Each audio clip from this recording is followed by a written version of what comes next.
বাংলা বছরের উষ্ণতম ঋতু গ্রীষ্ম এসেছে প্রকৃতিতে। আর প্রতি বছর গ্রীষ্মের এই সময়ে সোনালু, কৃষ্ণচূড়া, রাধাচূড়া, জারুল সহ নানা ফুলে নতুন সাজে সেজে ওঠে বাংলার পথঘাট। এখন পার্বত্য জেলা খাগড়াছড়ি সড়কের দুপাশ, শহরের অলিগলি, গ্রামের মেঠো পথ কিংবা পাহাড়ের ঢাল সর্বত্রই ছেয়ে গেছে বাহারি সব ফুলে। তীব্র গরমে পথচারী কিংবা শহুরে পর্যটকের ক্লান্তি দূর করে দেয় এসব ফুলের সৌন্দর্য। শহরের প্রধান সড়ক, খাগড়াছড়ি সরকারি কলেজ ও সরকারি মহিলা কলেজ, চেঙ্গি ব্রিজ, স্বনির্ভর এলাকাসহ গোটা জেলা সদর জুড়েই দেখা মিলছে এসব ফুলের। কৃষ্ণচূড়া, জারুল, রাধাচূড়া আর সোনালু ফুলের চাদরে ঢেকে পড়া এই অপার প্রকৃতি মন কেড়ে নেয় সবার। এখানে নীল বেগুনের মিশেলে গাছের ঢালে থোকা থোকা ঝুলছে জারুল, আর গাছের লালচে কমলা ও হলুদের মিশেলে রাধাচূড়া দেখে দূর থেকে মনে হতে পারে সবুজ জমিন যেন শিল্পীর আঁকা রঙিন ক্যানভাস।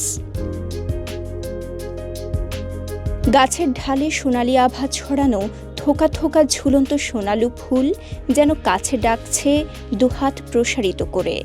পর্যটক ও স্থানীয়দের আকর্ষণের অন্যতম কেন্দ্রবিন্দুই যেন এই সোনালু ফুল। স্থানীয়রা জানান, সাধারণত বসন্তের শেষে এসব ফুল ফোটা শুরু হয় খাগড়াছড়িতে, আর গ্রীষ্ম আসতেই যেন নানা রঙিন ফুলে নববধূ রূপে সাজে প্রকৃতি। আর ব্যস্ত জীবনের ফাঁকে দুদণ্ড ফুসরত পেলেই প্রকৃতির এই অপার সৌন্দর্য দেখতে ছুটে আসে মানুষ।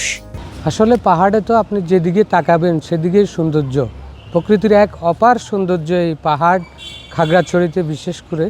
তবে এই সময়ে খাগড়াছড়ির আনাচে কানাচে যেদিকে দু চোখ যায় সেদিকেই কৃষ্ণচূড়ার রঙে এই পাহাড় সেজেছে।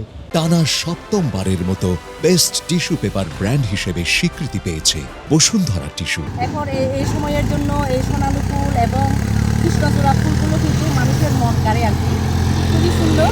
আর আমি প্রায় সময় এই ফুলগুলো এখানে এসে আমি প্রায় সময় ছবি তুলি। সময়টাও অনেক বিভিন্ন রকম ফুল ফোটে, কৃষ্ণচূড়া বলেন বা পাতাবাহার বলেন বা গাছগাছালি চারিদিকে, যেমন জারুল ফুল বলেন, মানে খুব সুন্দর দেখতে, সবাই দেখতে চলে আসে এখানে খাগড়াছড়িতে। যেমন রাস্তার এই পাশ ওই পাশ বা আর ঘন থাকলে আরো সুন্দর দেখা যাবে। এই এপ্রিল মে এই মাসে হচ্ছে জারুল কৃষ্ণচূড়ার সোনালু ফুলটা খুব সুন্দর করে ফুটে।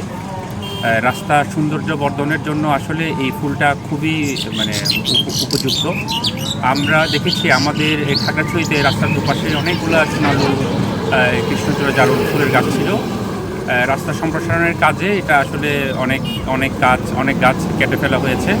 আমি মনে করি সামনে রাস্তার কাজ শেষ হওয়ার পরে যথাযথ কর্তৃপক্ষ রাস্তার পাশে সোনালু এবং কৃষ্ণচূড়া জারুল ফুল গাছ লাগালে পর্যটন শহর হিসাবে খাগড়াছড়ি, তো আমি মনে করি আরও সৌন্দর্য বৃদ্ধি পাবে। ঘরে আগে অনেক রাস্তা দুপাশে অনেক কৃষ্ণচূড়া, সোনালু অনেক ফুল গাছ ছিল, কিন্তু রাস্তা বর্ধিতকরণের জন্য এই ফুল গাছগুলো কেটে ফেলা হয়েছে।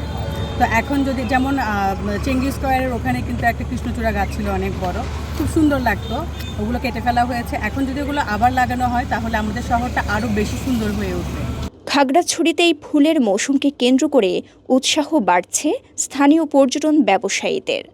পর্যটন এলাকা খাগড়াছড়িকে আরও সৌন্দর্যমণ্ডিত করতে নানা উদ্যোগের কথা বলছে স্থানীয় বন বিভাগ। সড়কের দুপাশে কৃষ্ণচূড়া, রাধাচূড়া, সোনালু, জারুল সহ আরও নানা ফুলের গাছ লাগানোর পরিকল্পনার কথা বলছেন প্রতিষ্ঠানটির কর্মকর্তারা। একটা পর্যটন এলাকা, আমাদের বন বিভাগের একটা পরিকল্পনা আছে। আমরা এই খাগড়াছড়ি এলাকাকে আরও সৌন্দর্যমণ্ডিত করার জন্য আমরা রাস্তার দুধারে আমরা সৌন্দর্যবর্ধক কিছু চারা আমরা রোপণ করব। সেটা কৃষ্ণচূড়া, রাধাচূড়া, সোনালু, তারপরে জারুল, এই ধরনের যেই চারাগুলো লাগালে এলাকার সৌন্দর্যমণ্ডিত হবে, সৌন্দর্য বাড়বে, এই চারাগুলো আমরা রাস্তার দুধারে লাগাবো। পাহাড়ি ঝিরি, ঝর্ণা আর মেঘের দেশ খাগড়াছড়ি এমনিতেই বেশ জনপ্রিয় পর্যটকদের কাছে। গ্রীষ্মে তাতে নতুন মাত্রা যোগ করে এসব ফুল। সরকারি বেসরকারি নানা উদ্যোগে পরিকল্পিত বনায়ন আরও বৃদ্ধি করবে এই পর্যটন এলাকার সৌন্দর্য, এমনটাই আশা স্থানীয়দের। খাগড়াছড়ি থেকে খোকন বিকাশ ত্রিপুরা জ্যাকের পাঠানো তথ্যচিত্রে সাফা মারওয়া, কালের কণ্ঠ।